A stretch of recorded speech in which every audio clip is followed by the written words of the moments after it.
Somesh घितोड़े YouTube channel में आप लोग को स्वागत है। चलिए आज का वीडियो प्रारंभ करते हैं। आज हम छत्तीसगढ़ की राजधानी रायपुर का पार्ट 2 लेकर आए हैं, जिसमें हम प्राचीन इतिहास, मध्यकालीन इतिहास और आधुनिक इतिहास के बारे में रायपुर के संदर्भ में देखेंगे इसको। तो सबसे पहले है प्राचीन इतिहास। पिटाईबल इस नामक स्थान से गुप्तकालीन सिक्का प्राप्त हुआ है। आरंग में कुमार गुप्त का रत्न जड़ित मयूर सिक्का प्राप्त हुआ है। और आरंग ही राजर्षि तुल्य वंश, जो कि छत्तीसगढ़ का प्रथम राजवंश था, प्राचीन राजवंश था, उसकी राजधानी थी। ताम्रध्वज, जो कि महाभारत कालीन मयूर ध्वज के पुत्र थे, उनकी राजधानी आरंग को बताया गया है। जैन धर्म का एक बड़ा केंद्र था आरंग, और भांडल देव का मंदिर यहाँ स्थापित किया गया है। चंदालोरी गाथा में चंदेनी गीत के माध्यम से ये आरंग फेमस है। आरंग अभिलेख भीमसेन द्वितीय के बारे में जानकारी देता है हमको। इस प्रकार यह प्राचीन इतिहास में हमको इतनी बातों का वर्णन मिलता है रायपुर के संदर्भ में। रायपुर के प्राचीन नाम को देखते हैं हम। सत्ययुग में कनकपुर के नाम से जाना जाता था, त्रेता युग में हाटकपुर के नाम से जाना जाता था, और द्वापर युग में कंचनपुर के नाम से जाना जाता था। कलचुरी वंश में इसको रायपुर के नाम से जाना गया। इसके बाद आते हैं हम मध्यकालीन इतिहास में। मध्यकालीन इतिहास में कलचुरी वंश की लहुरी शाखा रायपुर में कार्यरत थी, और इसके संस्थापक थे केशव देव। और केशव देव ने अपनी राजधानी इसको खल्लारी को बनाया था, खल्लवाटिका को।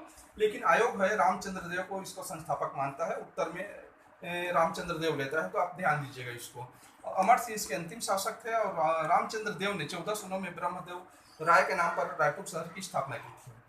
कुल 22 शासक लहुरी शाखा के कार्यरत थे, जिसमें से केशव देव, लक्ष्मी देव, सिंघन देव, रामचंद्र देव, ब्रह्मदेव, चामुंड देव, जैत सिंह, उमेन सिंह, अमर सिंह, ये सब परीक्षा में आ चुके हैं। इतने के बारे में, इन शासकों के बारे में व्यापम और सीजीपीएससी परीक्षा में पूछा जा चुका है। इसके बाद रामचंद्र देव ने खड़ी नागवंश के अंतिम शासक जो थे मोनिंग देव को, उनको पराजित किया था, और मड़वा महल का स्थापना 1349 में मड़वा महल बनाया था, और शेर की महल की स्थापना की थी। 1349 में रामचंद्र देव ने यहाँ अंबिका देवी से विवाह किया था। कलचुरी सत्ता का पतन 1741 में होता है, जब मराठों का यहाँ आगमन होता है। भास्कर पंत रघुनाथ सिंह के साथ युद्ध नहीं करते, बल्कि रघुनाथ सिंह कमजोर होने के कारण उनको अपना समर्थन दे देते हैं। इसी क्रम में 1750 में रायपुर में पूर्णतः नियंत्रण हो जाता है मराठों का। तो इसके बाद हम आते हैं आधुनिक इतिहास में। आधुनिक इतिहास में बिंबाजी भोसले प्रथम मराठा शासक थे। मराठा शासकों जिन्होंने प्रशासनिक एकीकरण किया था रायपुर और रतनपुर का। तो रायपुर के संदर्भ में प्रशासनिक एकीकरण बिंबाजी भोसले। इसके बाद वेंकोजी भोसले, जिनको सूबेदारी प्रथा का जनक माना जाता है, इनके काल में फॉरेस्टर 1790 में रायपुर शहर आया था, और इस समय सूबेदार थे महिपत राव दिनकर। तो महिपत राव और वेंकोजी भोसले में से ऑप्शन के अनुसार आपको उत्तर लेना है। मराठा पतन 1817 में हुआ, जब सीताबर्डी के युद्ध में मराठों का हार हुआ और अंग्रेजी सत्ता का प्रारंभ होता है।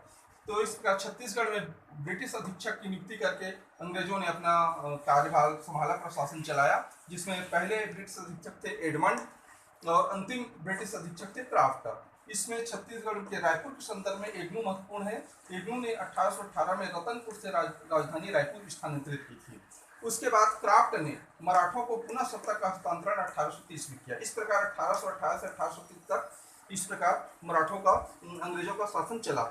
इसके बाद एग्नू ने परगना विभाजन किया था। परगना टोटल 27 थे छत्तीसगढ़ में, जिसको 8 में कन्वर्ट किया इन्होंने एग्नू ने, जिसमें रायपुर सबसे बड़ा परगना था और राजहरा सबसे छोटा परगना था। इसके बाद पुनः भोसला शासन 1830 से 1854 के बीच चला। रघुजी तृतीय ने जिलेदार के माध्यम से उन्हें यहाँ शासन प्रारंभ किया। 8 जिलेदार नियुक्त किए और मुख्यालय रायपुर बनाया।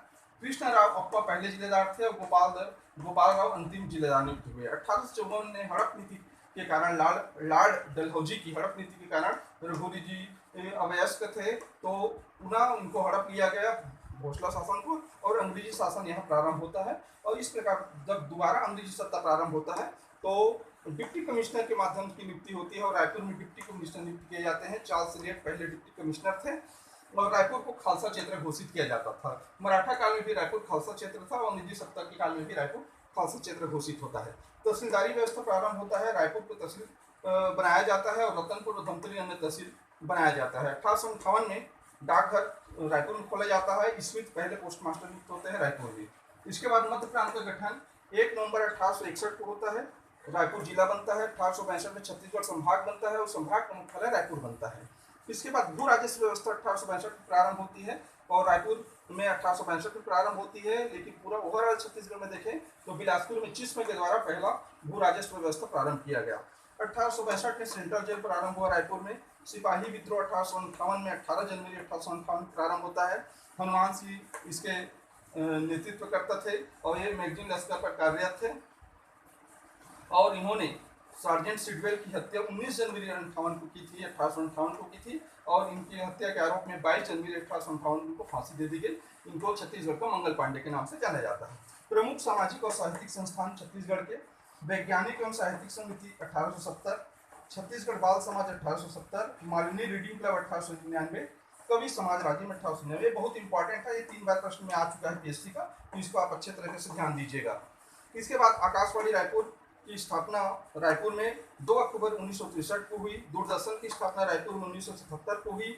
CIPET central institute of plastic engineering and technology 2016 में रायपुर में हुई।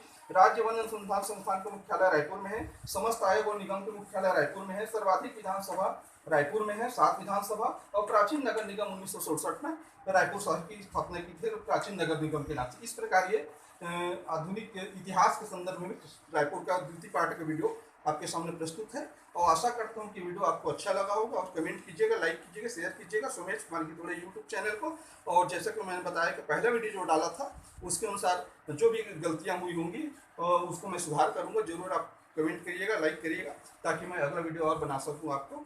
धन्यवाद, नमस्कार।